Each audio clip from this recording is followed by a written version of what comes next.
Hello mga ka-asenso, ngayon po ay kararating lang natin galing sa Manila dahil nag-attend nga po tayo ng expo ng Battlecock last August 15, 16, 17. So ngayon, kararating ko lang po dito ng farm. So naglinis lang po ako, nag-disinfectant lang po ako at nagpalit lang po ako ng damit. Ngayon po, papakainin po natin yung mga piglets na iniwan ko nung nakaraan. Ngayon po ay nasa ano na po sila, nasa 54 days na po sila ngayon. Ito po ang kinakain nila, pre-starter feeds po, early win, pre-starter po yan ng Pigrulax. Ito po nasukat ko na. Ang dami po ng kinakain nila, nasa 3 kilos and half bawat kain po yan. Dahil nasa 11 po sila na piraso. Ayan na po sila, 54 days, madungis na po, hindi na po namin sila pwedeng paliguan dahil hapon na po ito. Ayan, papakainin natin sila ng early win. Ayan. Diyan lang po kayo easy magpakain sa mga bake namin dahil nga Ayan na. Mayroon pa nga natira. Ganyan lang po. Ganyan lang kadali. Hindi nila na gagalaw ang feeds. Dito lang namin sa labas yan pinapakain. Boy, dito maluwag oh. Diyan kayo nagsisiksikan.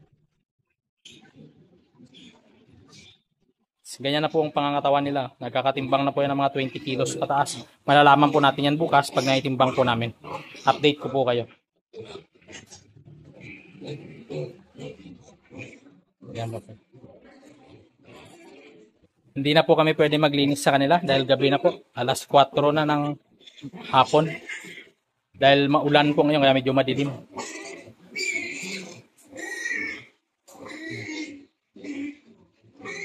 Yan po yung update sa mga piglets nung umalis po ako last August 10. Ngayon po ay August 25. Ito naman po yung dalawa na gagawin po namin inahin. Ayan.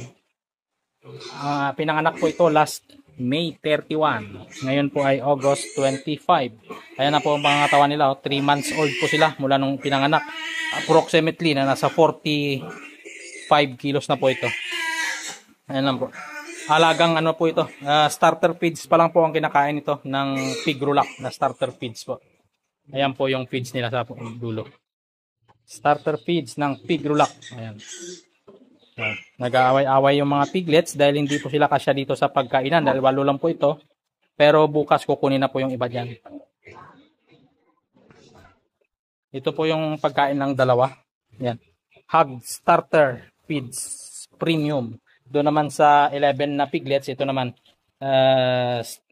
pre-starter feeds. So magta-transition na kami sa starter feeds niyan sa susunod na linggo. Ayan po yung naubos nilang lahat. Iba po talagang alagang early win. Talagang makikita po ninyo sa katawan. Ayan.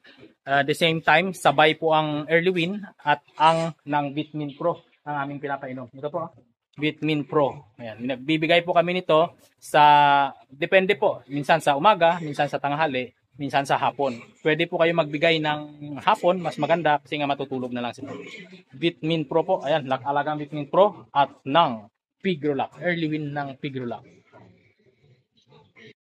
Ayan po, hanggang dito na lang po.